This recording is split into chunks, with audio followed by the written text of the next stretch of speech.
Thanks again for making the Locked On Ole Miss podcast your first listen every day. We are free and available wherever you get your podcast, including YouTube. We're part of the Locked On Podcast Network, your team every day. Hello, I'm Stephen Willis, and I'm alongside Daylan Flowers from inside the student section talking about Ole Miss football as we get ready for the Auburn Tigers. How you doing, Daylan? I'm doing well, my friend. A great and eventful off week for myself and for the team, but I'm doing pretty good, man. Yeah, Lane Kiffin today had his meeting with the media, and let's see, about midway through last week, where news started coming out that Jordan Watkins broke his hand.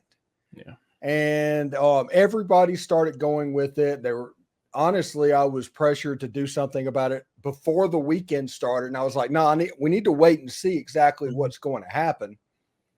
And everybody did their stuff. It was just a matter of fact from everybody that he was going to be out 3 weeks to 6 weeks or however long it was going to be.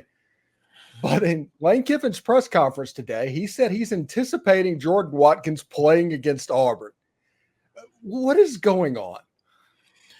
Yeah, it's especially brutal for me because I've talked so highly of Jordan Watkins this year, just his improvement throughout this season.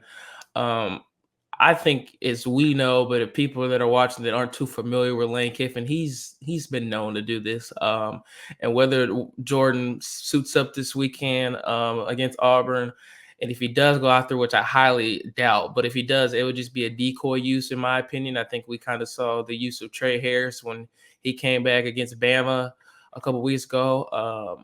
And although we lost that game, I think they kind of utilized it correctly, but they still targeted him a few, so it wasn't what I thought they were going to do. I'm not taking this too far. I don't think he's going to play this weekend. I just think he's saying it to maybe confuse what Auburn looks at the film this weekend, so when they get ready to go out there this weekend, then they have to maybe change up their game plan. But I'm not expecting Jordan to play. The news is brutal for the team. I think this kid has developed to be one of our toughest players, but also one of our most valuable players in terms of just helping Dart use the slot a little bit more. So it hurts our team, but I'm not expecting to see him after this week. And I think, honestly, when I first heard the news without knowing all the information, I thought he might be out the entire season. Hopefully that's not the case. But right now, I don't even want to risk that opportunity. So I'm not taking it too far. I know Lane has been known to kind of do things like this just to kind of, get the outside world kind of antsy up, but I'm not sticking too far into it right now. Let's just, for the sake of argument, say that Jordan Watkins doesn't play, which has been the fact that people in the media and everything else have been talking about for 5 days now. But let's just say that he doesn't play against Auburn, and they likely move Dayton Wade maybe into the slot, Zachary Franklin or Aiden Williams out wide. Is that how you seen this going? Yeah, I mean, at the end of the day, it hurts our team, but I'm also not concerned about the depth we have, the wide receiver. I just think we would see Aiden Williams out there a lot more than we have this season. I think this would give the chance maybe like Aiden Lee to get some more playing time as well. I'm not sure what the rotation is going to be now, but I think we have enough depth at this point of the season to not be concerned about it. I mean, going into it, I said last week that I just think we need to put up more points in Auburn and we win this football game. And so I still think that that mentality doesn't need to be changed. I think we've developed the run game at this point of the season where we're confident in that. And I don't think it's too big of a question of what happens at the receiver point, but I think we're going to have to see some movement and other guys stepping up now that maybe haven't seen too much play time this season, or maybe guys being in different roles in terms of where they are in a slot or maybe on the outside, just to see what we can do to help make the offense work. What are you expecting from the Auburn Tigers? It's weird, and I'm going to use a Georgia reference because although Auburn isn't Georgia, I think at this point, a lot of this noise is getting to them. And when I say that, think about, although Georgia didn't play, entirely well against Vanderbilt this past weekend, but they won. But think about the Kentucky game and the weeks before that, how kind of the entire world was criticizing. This isn't the Georgia we've seen. This isn't the team that we believe can be, a national championship team again. But then they came out there afterwards and they said, you know what, we're going to kind of bewilder, and they beat Kentucky. And that's not what I'm expecting to see.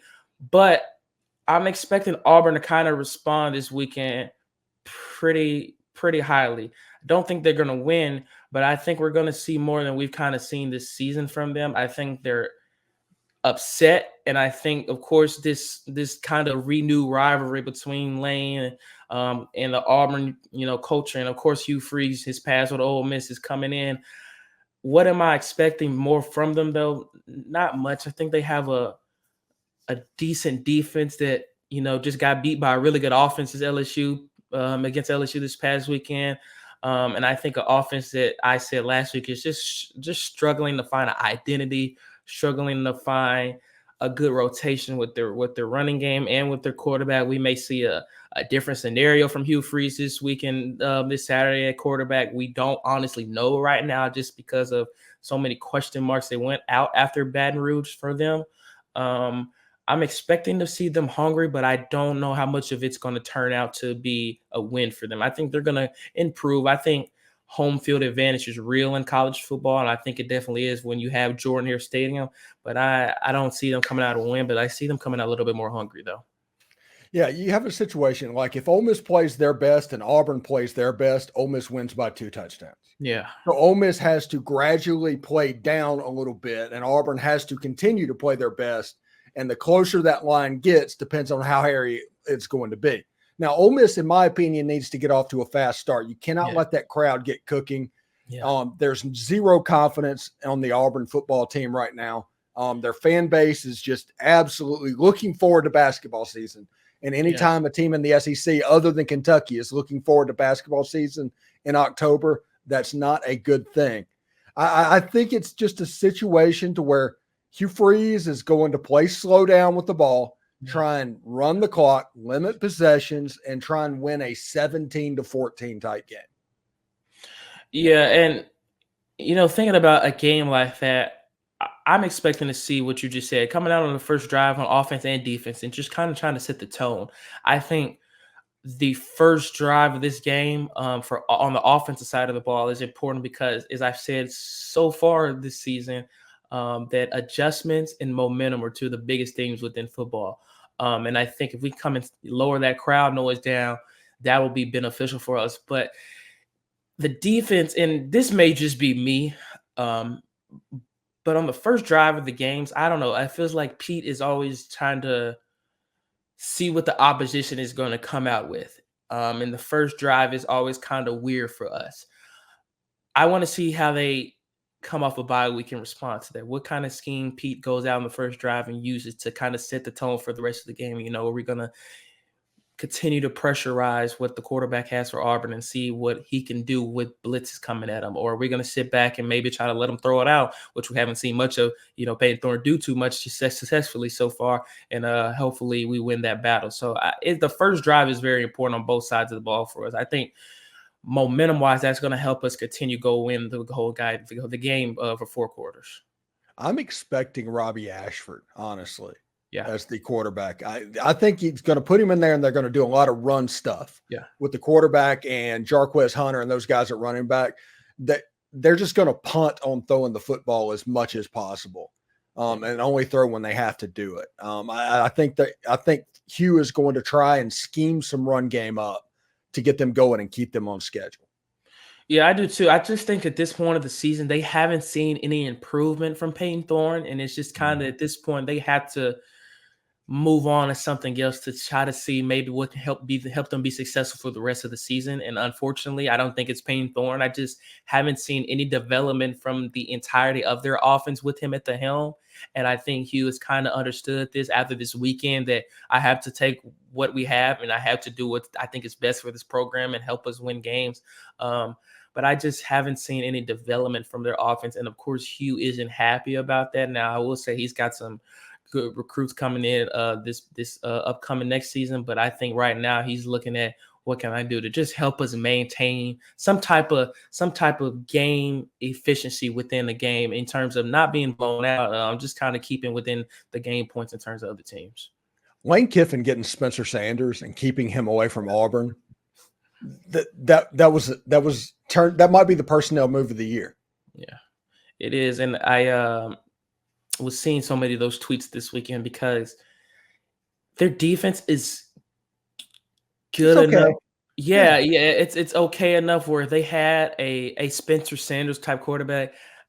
I think they would have won some more games than they have lost this past season. I don't think they would have beat LSU, but I think it would have been a lot more competitive than we would have saw. But it is because I think what you think of is how good can a coach recruit and say, this is what we can offer, and you're not going to be able to use that if you go somewhere else. Now, barring that, he hasn't played this season. I mean, he's played a couple of snaps. I think he played in the Mercer game, and he's played in a couple of snaps where Dart had to come out, but he's not the starter.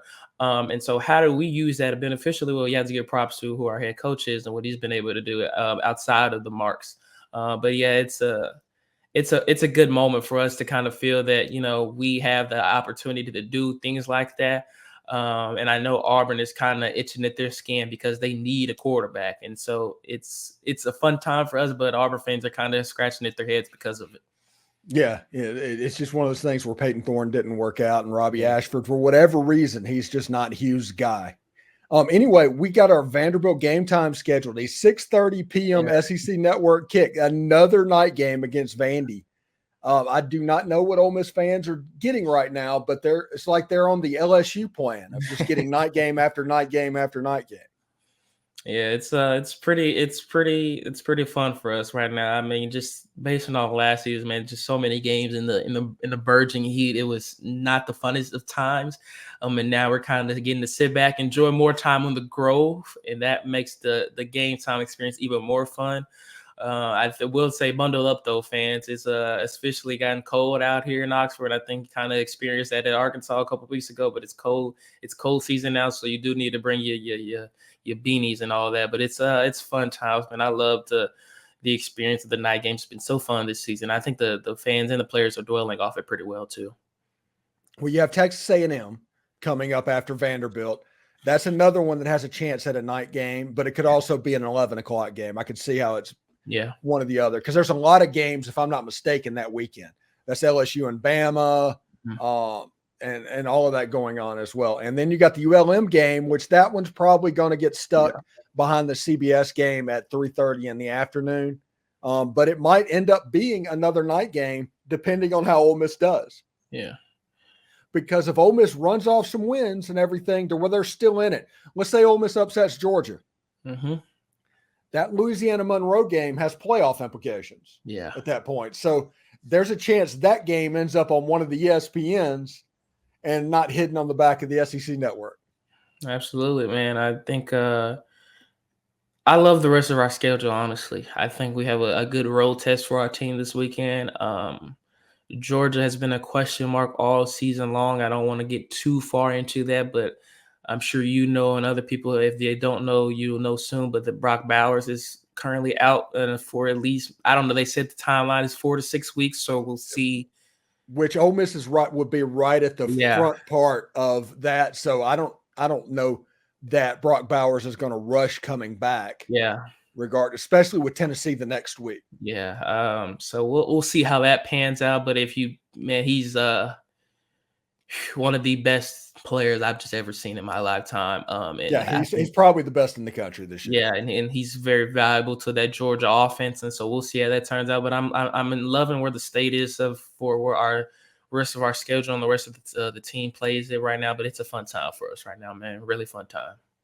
It would be really nice if Ole Miss can get Auburn, if they can get Vandy, and they can get A&M to where you're playing another game in November.